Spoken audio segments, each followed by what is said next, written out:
नमस्कार, सादर प्रणाम। मैं डॉक्टर ओपी मिश्रा, द संकेत लाइव से। आज हम बात करेंगे भदरसा कांड की, उस भदरसा कांड की जिसमें एक 71 वर्षीय मुस्लिम व्यक्ति के ऊपर यह आरोप लगाया गया था कि उसने एक लड़की के साथ रेप किया, जिसके चलते वो गर्भवती हो गई। फिर क्या था?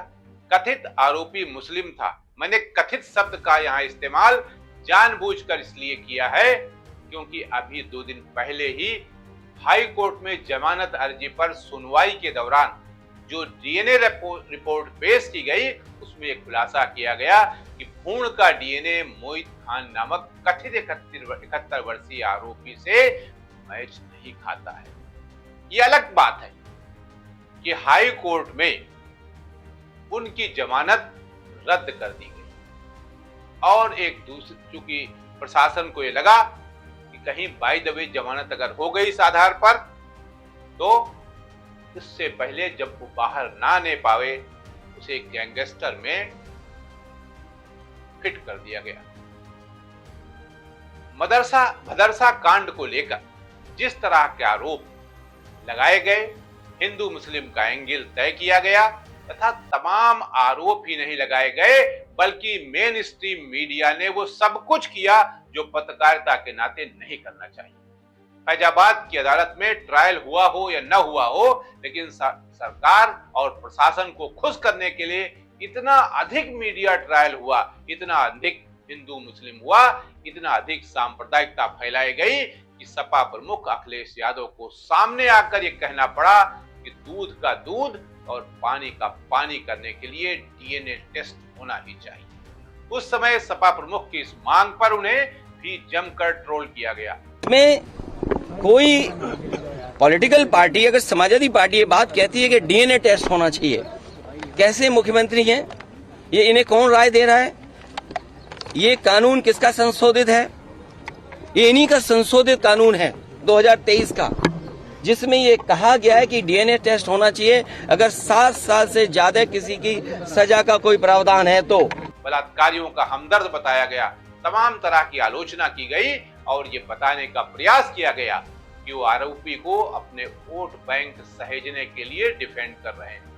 बलात्कार की इस घटना ने न केवल हिंदू मुस्लिम के बीच की दूरियों को बढ़ाया बल्कि ऐसा वातावरण बनाया जिसके चलते कथित आरोपी मोहित खान का घर, दुकान, मार्केट और बेकरी सब पर बुलडोजर चलाकर उन्हें जीते जी मार दिया गया।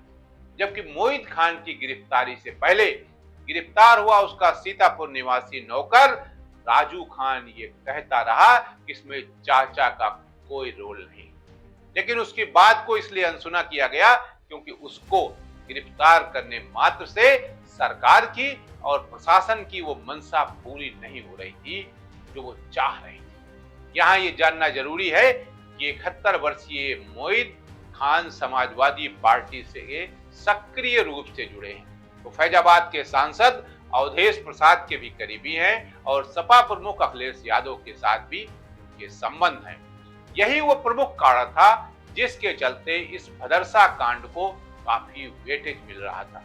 मेन स्ट्रीम मीडिया हर दिन नए एंगल से इस कहानी को तोड़ मरोड़ कर पेश कर रही थी और हिंदू मुस्लिम के बीच की दीवार को और अधिक पुख्ता कर रही थी। फैजाबाद सेशन कोर्ट से जमानत खारिज होने के बाद जब मामला लखनऊ हाई कोर्ट पहुंचा तो जांच एजेंसी के हाथ पैर फूलने लगे, क्योंकि डीएनए रिपोर्ट तो जुलाई के अंतिम सप्ताह में आ चुकी थी और उसमें मोहित खान के ऊपर लगाए गए रेप के आरोप फर्जी साबित हो रहे थे। इसलिए पुलिस ने डीएनए रिपोर्ट दबाए रखी और तब हाई कोर्ट में प्रस्तुत की जब बचाव पक्ष के वकील ने दबाव डाला।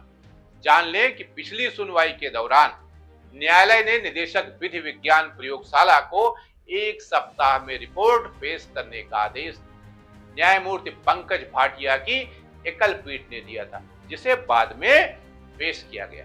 अभियुक्त के अधिवक्ता ने बताया कि कोर्ट में पेश रिपोर्ट में दूसरे अभियुक्त राजू खान से डीएनए मेल खाने की बात तो कही गई, लेकिन मोहित अहमद से नहीं।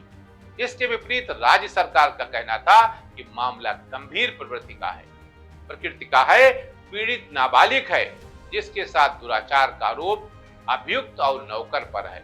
इधर ये बात भी प्रकाश में आई है कि जैसे ही पुलिस को इस बात का आभास हुआ कि डीएनए रिपोर्ट के आधार पर मोहित खान को हाई कोर्ट से रिलीफ मिल सकता है, पुलिस ने आनंद फानन में मोहित अहमद पर गैंगस्टर की कार्रवाई कर दी ताकि वो जेल से बाहर न निकल सके।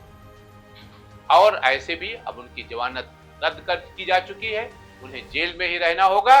का कहना था कि अभियुक्त राजनीतिक तौर पर काफी ताकतवर है, उसके बाहर आने से ट्रायल पर असर पड़ सकता है। कोर्ट ने आदेश में कहा कि अभियुक्त तथा पीड़िता और उसके परिवार के बीच बड़ा सामाजिक और आर्थिक फर्क है।